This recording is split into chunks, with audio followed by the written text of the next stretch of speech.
सत श्री अकाल बेटा जी। आज हम डिस्कस करेंगे व्हाट इज फोर्स। फोर्स क्या होती है, फोर्स के यूनिट कैसे हैं, किस तरह से समझ सकते हैं, फोर्स को फील कर सकते हैं, और जो न्यूटन के 3 लॉज हैं।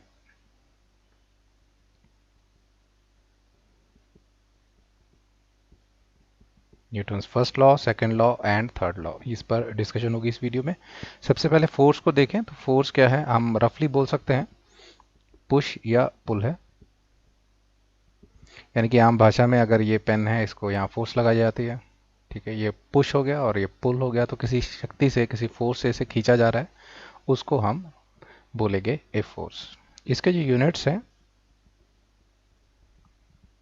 वो न्यूटन है, बोला जाता है न्यूटन, रिप्रेजेंट किया जाता है denoted by capital N. Capital N से डिनोट किया जाएगा, यानी कि एक यूनिट है, यानी कि 1 न्यूटन फोर्स बोलेंगे हम, 1 न्यूटन फोर्स लग रही है। शॉर्ट फॉर्म में लिखा होगा तो 1 एन लिख देंगे। 2 न्यूटन फोर्स बोल देंगे, 3 न्यूटन फोर्स बोल देंगे, 20 न्यूटन फोर्स बोल देंगे। ये सब यूनिट हैं, तो ये साथ में हम न्यूटन लगाते हैं जो एक फोर्स के यूनिट माने जाएंगे। अब 1 न्यूटन फोर्स कितना होगा, लगभग अगर आप 100 ग्राम का पैकेट लें, अपने हाथ पे रख लें, सपोज करो दिस इज योर हैंड, और यहाँ पर आपने 100 ग्राम का पैकेट रख लिया बिस्किट का, तो वो जो फोर्स फील करेंगे आप, जैसे अगर ये पेन मान लीजिए 100 ग्राम्स का है और मैंने हाथ पे रख लिया, तो ये जो नीचे की तरफ मेरे को पुश कर रहा है, ये 1 न्यूटन फोर्स से कर रहा है। Force is a vector quantity,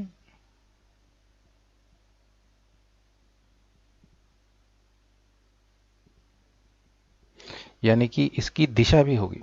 force को हमें डायरेक्शन भी बताना पड़ेगा, इसकी वैल्यू तो होगी 1 न्यूटन, 2 न्यूटन, 3 न्यूटन की फोर्स है, बट एक डायरेक्शन भी होगी। तो इसे वेक्टर क्वांटिटी, इससे फायदा क्या, we can apply vector algebra. ये बहुत फायदा होगा, वेक्टर्स हमने पहले ही कवर कर चुके हैं। तो वेक्टर अलजेब्रा, जो वेक्टर एडिशन होती है, वेक्टर मल्टीप्लिकेशन होती है, वो सब फोर्स पर लागू हैं, लगा सकते हैं आप। अब हम डिस्कस करेंगे न्यूटन के 3 law. Newton's first law, if net force applied on an object is 0, then if it is in rest, then it will remain at rest.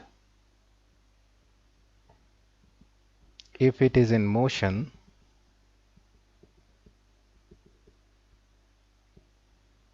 it will remain in motion.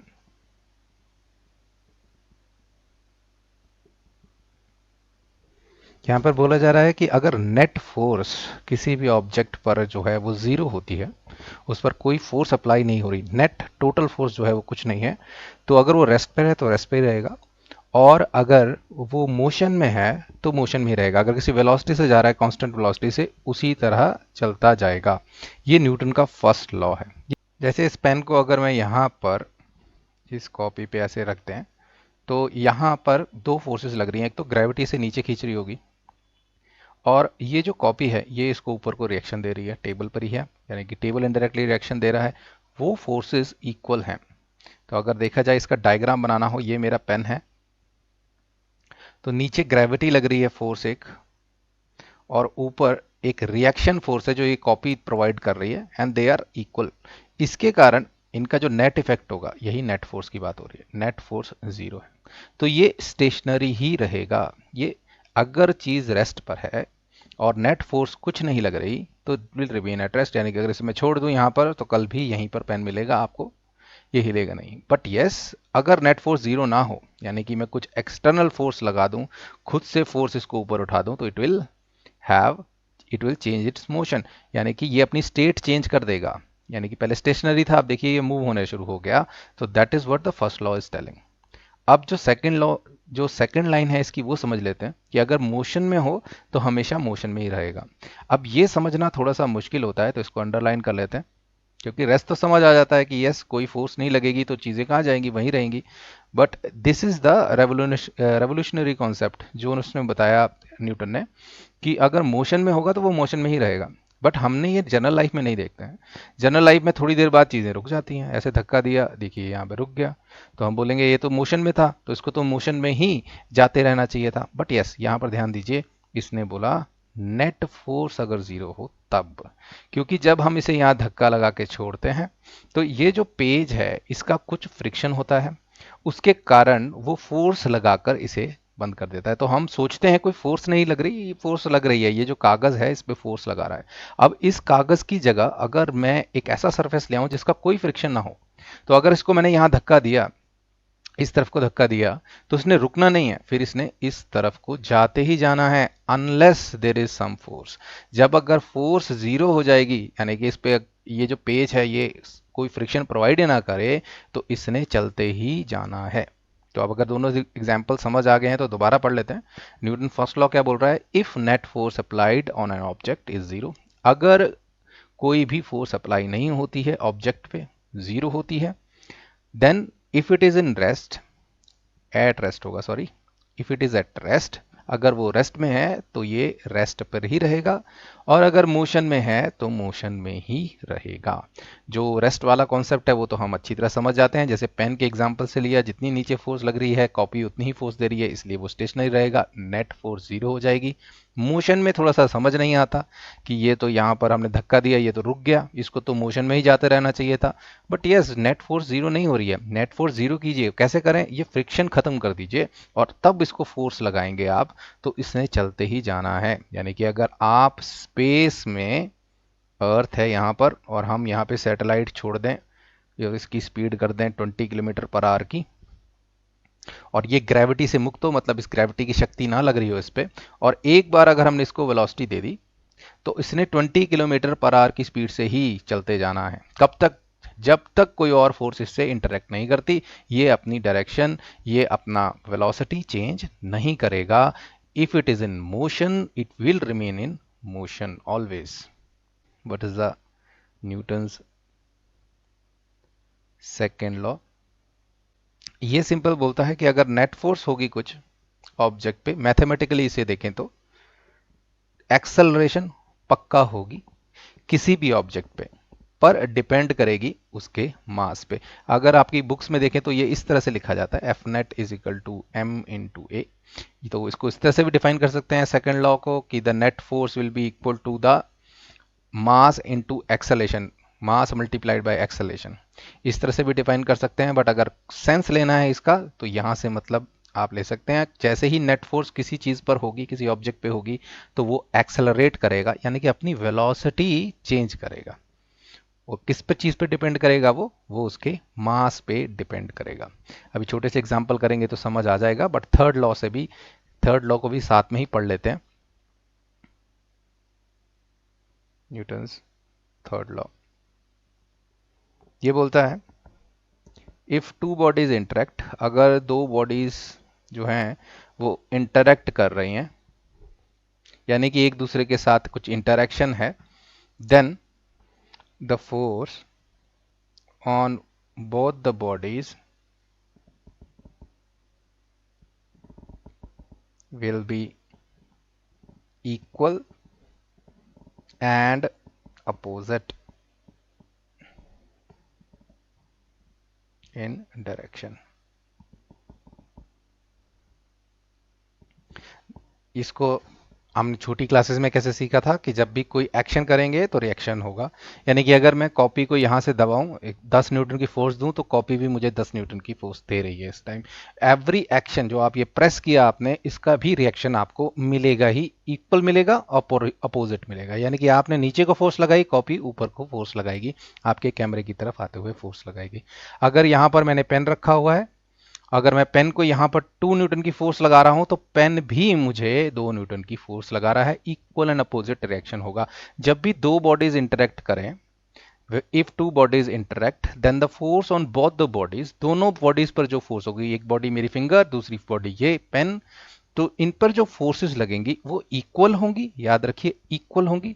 कोई ज़्यादा कम नहीं लगा रहा है force, जितना मैं pen पे force लगा रहा हूँ पेन भी उतनी ही फोर्स मेरे पे लगाएगा। एंड अपोजिट इन डायरेक्शन, क्योंकि मैं इसको इस तरफ धकेल रहा हूँ तो कह सकते हैं ये पेन मुझे इस तरफ धकेलने की कोशिश कर रहा है।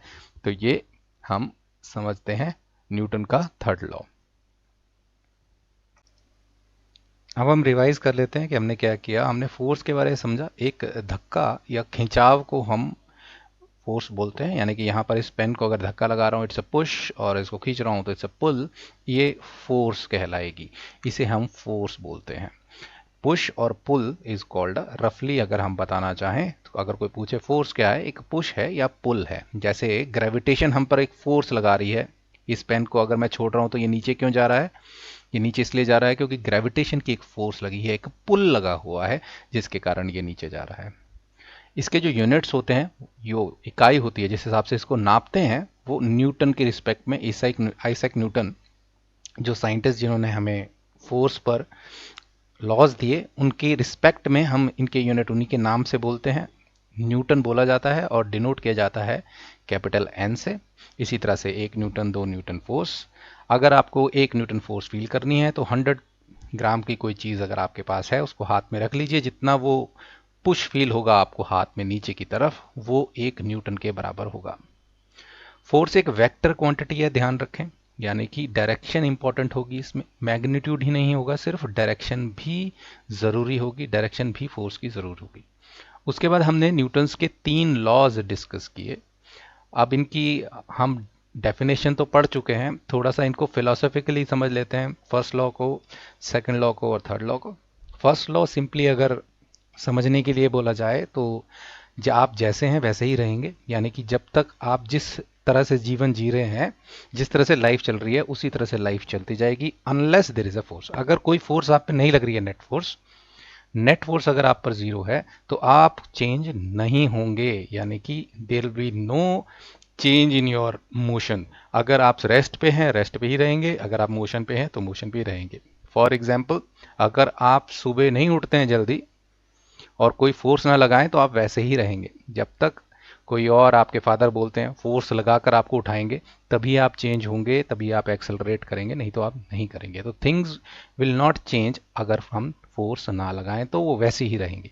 अगर आप सुबह 4 बजे उठते हैं रोज तो आप उसी तरह से, क्योंकि आपको आदत पड़ गई है, आप उसी तरह से उठते जाएंगे, अनलेस कोई फोर्सफुली बोले कि इतना सुबह मत उठो, तो उसको चेंज करने के लिए भी फोर्स लगानी पड़ेगी रूटीन को। तो चीज़ें जैसी हैं वैसी ही रहना चाहती हैं, एक तरह से इनडायरेक्टली ये लॉ जो है वो ये बता रहा है। अब देखिए न्यूटन सेकंड लॉ क्या बोलता है कि अगर आप फोर्स लगाते हैं तो एक्सेलरेशन होगी, पर डिपेंड करेगा कि मास कितना है। अगर मास ज़्यादा है, देखिए ये जो है रिलेशन, मैं बस एम को जो है वो यहाँ नीचे ले आया हूँ, तो इसका मतलब क्या है कि अगर आप फोर्स लगाते हैं किसी ऑब्जेक्ट पे जिसका मास एम है तो एक्सेलरेट करेगा वो, बट एक्सेलेशन किस पर डिपेंड करेगी, मास पर। अगर मास ज़्यादा होगा तो एक्सेलेशन कम होगी, अगर मास कम होगा तो हमारा जो एक्सेलेशन होगा वो ज़्यादा होगा। वही बात हो गई, एक साइकिल को धक्का लगाएं और ट्रेन पे धक्का लगाएं तो आप समझ जाएंगे उसकी तो एक्सेलेशन होगी नहीं, क्यों, मास बहुत बड़ी चीज़ है, ये चीज़ बड़ी हो जाएगी तो एक्सेलेशन कम हो जाएगी। इनडायरेक्ट रिलेशन है इनका। तो अगर आपको रिजल्ट चाहिए, यानी कि अगर आपको फोर्स ज़्यादा लगानी है तो ज़्यादा एक्सेलरेट कर पाएंगे। अगर आप ज़्यादा जोर देंगे, आपके फादर ज़्यादा जोर दें, ज़्यादा फोर्स लगाएं आपको सुबह उठने में, तब ही जाके एक्सेलरेशन होगी। जितना वो फोर्स लगाएंगे उसी हिसाब से एक्सेलरेशन होनी है। डिपेंड करेगा आपका मास कितना है या आपको आदतें कितनी पड़ी हुई हैं, कितने सालों से पड़ी हुई हैं। तो ये फिलोसॉफिकली समझने के लिए। थर्ड है every action has a equal and opposite reaction. जैसे हमारा गीता में लिखा है कि कर्म है, अगर आपने कुछ भी किया है उसका आपको अपोजिट डायरेक्शन में रिएक्शन ज़रूर मिलेगा, यानी कि हर एक चीज़ का कुछ ना कुछ फल ज़रूर होता है। तो यही हमारा थर्ड लॉ बोल रहा है। अगर फिलोसॉफिकली तीनों लॉ को समझना है तो इस तरह से समझ सकते हैं। पहला, आप जैसे हैं वैसे ही रहेंगे, अगर आप मोशन में हैं मोशन में ही रहेंगे, अगर आप स्टेशनरी हैं तो स्टेशनरी रहेंगे, बशर्ते कोई आप पर फोर्स ना लगी हो, नेट फोर्स ना लगी हो। सेकंड, आप एक्सेलरेट करेंगे किस पर डिपेंड करेगा, आपका मास कितना है। Newton third law, every action has equal and opposite reaction. या दो बॉडी इंटरेक्ट कर रही हों तो अगर आप इसको धक्का मार रहे हैं तो ये याद रखिए पेन भी आपको धक्का मार रहा है, जो हमें रियलाइज करना अब शुरू कर देना चाहिए। इस तरह से हम ये तीनों लॉ एक तरह से रिवाइज कर सकते हैं दिमाग में। अब तीनों लॉ को समझते हैं कुछ एग्जाम्पल्स के लिए। एफ नेट को समझते हैं, फर्स्ट लॉ को, सेकंड लॉ को और थर्ड लॉ को समझते हैं। तो सबसे पहले देखिए, ये अगर मान लीजिए ये स्टार्टिंग में एक 5 किलोग्राम का बॉक्स था स्टेशनरी, इस पर कोई फोर्स नहीं लग रही है, यानी कि और कुछ भी चीज़ें नहीं है इसके साथ इंटरेक्ट कर रही, तो ये स्टेशनरी ही रहता। पर जैसे ही हमने फोर्स लगाई, इसने एक्सेलरेट करना है, क्योंकि अब एक नेट फोर्स आ गई। क्या बता सकते हैं कितनी नेट फोर्स लग रही है इस पर? इस पर 10 न्यूटन की फोर्स लग रही है। F net is equal to 10 newton, यानी कि टोटल फोर्स या नेट फोर्स अगर देखा जाए तो इस पर 10 न्यूटन की लग रही है। डायरेक्शन ये है। तो और मास कितना है? मास इसका 5 kg है। क्या एक्सेलेरेशन निकाल सकते हैं? जी हाँ, हम निकाल सकते हैं सेकंड लॉ की हेल्प से। एफ नेट होता है मास इंटू एक्सेलेरेशन। मास है 5 का, एक्सेलेरेशन हमें पता नहीं, एफ नेट पता है 10 का, तो एक्सेलेरेशन निकाल सकते हैं हम यहाँ से। ये यहाँ बटा हो जाएगा, तो ये हो जाएगा 10/5 या 2 मीटर पर सेकेंड इन 1 सेकेंड, या 2 मीटर पर सेकेंड स्क्वायर, यानी कि हर एक सेकेंड में 2 मीटर पर सेकेंड की स्पीड आ जाएगी। 2, 4, 6, 8 इस तरह से इसकी जो वेलोसिटी है वो चेंज होती जाएगी। ये एक्सेलरेट होता रहेगा, ये अपनी इस वेलोसिटी को बढ़ाता जाएगा। अब यहाँ सेकंड क्वेश्चन में देखिए, सेकंड क्वेश्चन में देखिए, यहाँ पर इस तरह से फोर्स लग रही है और एक इस डायरेक्शन से फोर्स लग रही है 5 न्यूटन की। तो अगर हमें बोला जाए what is the F net, क्या एफ नेट सिंपल 10 न्यूटन है? नहीं, इसका भी कुछ प्रभाव रहेगा। तो नेट फोर्स कितनी लग रही होगी? टोटल फोर्स कितनी लग रही होगी? 10 न्यूटन माइनस 5 न्यूटन कितनी हो जाएगी? 5 न्यूटन। जब भी वेक्टर्स हमें एक ही डायरेक्शन यानी कि वन डायमेंशन में दिए हों, तो उनको तो सीधे जमा माइनस प्लस हो सकता है। मैंने ये माना कि ये पॉजिटिव डायरेक्शन है, ये नेगेटिव, उस हिसाब से -5 कर लिया यहाँ पर। तो ये 5 न्यूटन की इस पर नेट फोर्स लग रही है। क्या आप बता सकते हैं नेट फोर्स किस डायरेक्शन में रह जाएगी? 10 इस डायरेक्शन में जा रहा था, 5 घट जाएगा, तो जो नेट फोर्स होगी, तो ये क्वेश्चन कैसा हो जाएगा अगर देखा जाए तो? इस तरह का बॉक्स है 5 kg का और नेट 5 न्यूटन फोर्स यहाँ पर लग रही है। सो दिस इज, ये हमने कैलकुलेट किया, ये नेट फोर्स है। और मास कितना है इसका? m, तो हम फिर से लिखते हैं एफ नेट कितना हो गया? 5 Newton. What is the mass? Is 5 kg। तो F बाय एम क्या हो जाएगा? एफ नेट बाय एम ही एक्सेलेरेशन होती है। अब मैं दूसरी तरह से फॉर्मूला लगा रहा हूं, तो यहाँ पर एक्सेलेरेशन हो जाएगी 5/5 इज इक्वल टू 1 मीटर पर सेकेंड इन 1 सेकेंड, या 1 मीटर पर सेकेंड स्क्वायर, यानी कि 1, 2, 3, 4 इस तरह से आप इसकी वेलोसिटी बढ़ते हुए देखेंगे अगर आप ये फोर्स लगाते जाएं। अब नेक्स्ट क्वेश्चन देखिए, यहाँ पर हमने ये वही 5 kg का ही बॉक्स है, मास इसका 5 kg है और उस पर फोर्सेस कुछ इस तरह से लग रही हैं। एक 10 न्यूटन की फोर्स इस तरफ लग रही है और 10 न्यूटन की फोर्स इस तरफ लग रही है। अब हमें वेक्टर्स का सहारा लेना पड़ेगा, वेक्टर अलजेब्रा जो हमने सीखा है उसका सहारा लेना पड़ेगा। सिंपल प्लस माइनस नहीं हो सकता, क्योंकि देखिए डायरेक्शन वन डायमेंशन में नहीं रहे। वन डायमेंशन में होता फोर्स इस तरफ लग रही होती तो माइनस कर देते, अगर इसी तरफ होती तो ऐड कर देते। बट यहाँ पर देखिए डायरेक्शन थोड़ा डिफरेंट हो गया, एंगल आ गया दो फोर्सेस के बीच में, तो हमें वेक्टर अलजेब्रा यूज़ करना पड़ेगा। इसको पहले सिंप्लीफाई करने के लिए सबसे पहले तो 5 किलोग्राम ये बहुत बड़ा बॉक्स सा बन जा रहा है, तो हम इसको एक पॉइंट ऑब्जेक्ट मान सकते हैं। और अब फोर्सेस दिखा सकते हैं यहाँ पर इस तरह से, 10 न्यूटन की यहाँ लग रही है, 10 न्यूटन की यहाँ लग रही है। वेक्टर अलजेब्रा अब हम यूज़ कर सकते हैं, यानी कि हमें ऐड करना है फोर्सेस को, क्योंकि फोर्स एक वेक्टर क्वांटिटी है, तो वेक्टर अलजेब्रा इसमें अप्लाई हो जाएगा। इसका मतलब ये है कि आप वेक्टर्स को जिस तरह से ऐड कर सकते थे उसी तरह से आप फोर्सेस को भी ऐड कर देंगे। तो यहाँ पर आप कोई भी मेथड लगा सकते हैं, जो हमारा हेड टेल मेथड है वो लगा सकते हैं। अगर आपको ग्राफिकली करना है आप पैरेललोग्राम लगा सकते हैं। और अगर थीटा पता है आपको दो फोर्सेस के बीच में और उनका मैग्नीट्यूड पता है, तो आप एनालिटिकल मेथड यानी कि फॉर्मूले द्वारा भी इसको प्रॉब्लम को कर सकते हैं। तो ये तीनों जो हमें सिखाया गया है एडिशन करने के लिए वेक्टर अलजेब्रा, वो तीनों मेथड यहाँ पे लगा सकते हैं। अब देखिए वेक्टर्स का क्या कर सकते हैं, हम शिफ्ट कर सकते हैं। कहीं भी मुझे हेड टेल लगाना हो तो इस वेक्टर को, जो 10 न्यूटन का वेक्टर है, इसको आगे शिफ्ट कर लें, तो ये एक 10 न्यूटन का यहाँ पर हो जाएगा और 10 न्यूटन का यहाँ पर हो जाएगा। अब ये स्केल आप ले सकते हैं कुछ भी, मैंने मान लिया कि 1 centimetre is equal to 10 newton है। कुछ भी मान सकते हैं, 10 सेंटीमीटर का भी बना सकते हैं, वो डिपेंड करेगा आप किस तरह से। मैंने मान लिया 1 सेंटीमीटर एक 10 न्यूटन को रिप्रेजेंट कर रहा है, तो ये 10 न्यूटन की फोर्स और ये 10 न्यूटन की फोर्स, देखिए हेड टेल लग चुका है, तो हमारा जो रिजल्टेंट होगा वो इस तरह से आ जाएगा, ये इस तरह से। यानी कि जो नेट फोर्स होगी वो आप भी देखिए, जब आप कॉमन सेंस से बोलेंगे तो आपको भी लगेगा ये इस तरफ जाएगा, कुछ इस तरफ से जाएगा। इन दोनों का प्रभाव जो होगा वो इस तरफ से इसे गाइड कर देगा, ऐसे सीधे डायगोनल टाइप निकल जाएगा। उसी तरह से ये भी बता रहा है। तो ये अलग पॉइंट पर आ गया तो घबराना नहीं, क्योंकि हमें वेक्टर तो कहीं भी शिफ्ट कर सकते हैं। तो आपका एक्चुअल आंसर इस तरह से इसके पैरेलल में यहाँ पर ये जो भी वैल्यू हमने मेजर कर ली वो आंसर निकल जाएगा। हेड टेल मेथड से कर लिया। इसको ही पैरेललोग्राम से करना है, तो हमें क्या करना है, पैरेललोग्राम में क्या होना चाहिए, टेल से टेल मिलनी चाहिए। अब देखिए हमने क्या किया, ये लिया, इसको ऊपर शिफ्ट कर दिया यहाँ पर 1 सेंटीमीटर, और इसको यहाँ शिफ्ट कर दिया, ये हो गया 10 न्यूटन। अब पैरेललोग्राम में क्या करते हैं, पैरेलल लाइंस ड्रॉ करते हैं, तो इसीलिए नाम पैरेललोग्राम है। इसके ये वेक्टर के पैरेलल एक लाइन, ये वेक्टर के पैरेलल एक लाइन, और जो यहाँ कटेगा यहाँ पर हमने इस पॉइंट से इसको मिला देना है। ये जो मेजर करेंगे एग्जैक्टली इसकी इक्वली आएगा, अलग अलग नहीं देंगे। जो हेड टेल मेथड से आंसर निकलेगा वो ही यहाँ से हमारा आंसर आएगा। नाउ द सेकंड थिंग, हम एनालिटिकल मेथड लगा देते हैं। इसमें क्या करेंगे, हमें थीटा पता होना चाहिए। क्या आप बता सकते हैं इन दोनों फोर्सेस के बीच में कितना एंगल है, ये देखिए 90 डिग्री का एंगल है। तो हम किस तरह से निकालते हैं, R is equal to A square B square plus 2ab cos theta under root.